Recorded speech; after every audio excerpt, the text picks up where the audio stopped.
मेरे पास बचा नहीं कुछ बताने के लिए, क्योंकि मेन क्या है, कॉमन साइज का फॉर्मेट सेम है, particular note number, absolute amounts 2 साल के, परसेंटेज ऑफ आरएफओ थोड़ी ना इस केस में। तो इसमें कॉमन डिनोमिनेटर क्या होगा, टोटल। किसका total, balance sheet total. Sir balance sheet यहाँ पे कोई वो लाइबिलिटीज और एसेट साइड थोड़ी ना है, total of equity and liabilities will be equal to total of assets. तो टोटल बैलेंस शीट टोटल उसको बोलते हैं। इक्विटी एंड लाइबिलिटीज का टोटल ले लो या एसेट्स का टोटल ले लो, बात एक ही है। तो every item will be expressed as a percentage of balance sheet total. जो फर्स्ट टाइम कर रहे होते हैं वो लाइबिलिटीज और एसेट्स को ऐड भी कर सकते हैं, क्योंकि that is the total. Vertical format है, ठीक है ना। लाइबिलिटीज थी 5 लाख, एसेट्स थे 5 lakh, balance sheet total 10 lakh. नहीं नहीं नहीं, वो एक ही साइड की बात। सर साइड साइड वर्टिकल है, there are no sides in the vertical format. Point, equity and liabilities का टोटल या एसेट्स का total, that is the balance sheet total, दोनों का टोटल नहीं। तो बस यही है, उसमें statement of profit and loss में था every item was be expressed as a percentage of RFO.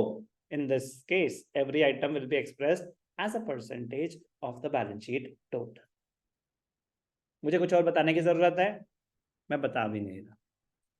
ध्यान से देखेंगे, क्वेश्चन भी आप अपने आप ही करेंगे, मैं बस एक डिस्कशन से एक कर रहा हूं कि जैसे पहले आया share capital 32 lakhs, 32 lakhs divided by 64 lakhs, तो ये क्या हो जाएगा, percentage of total 50%।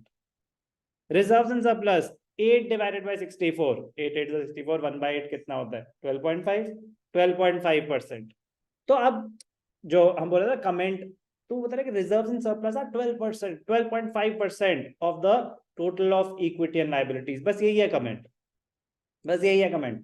50% of the total of equity and liabilities are represented by share capital, ये है कमेंट। बात समझ आई?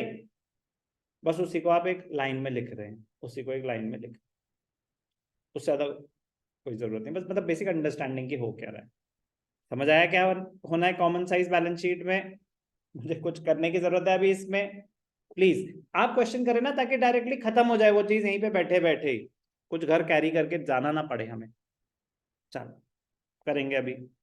एक question common size income statement का कर दो, एक कॉमन साइज बैलेंस शीट का कर दो। अभी कर जाके जितने मर्जी करना।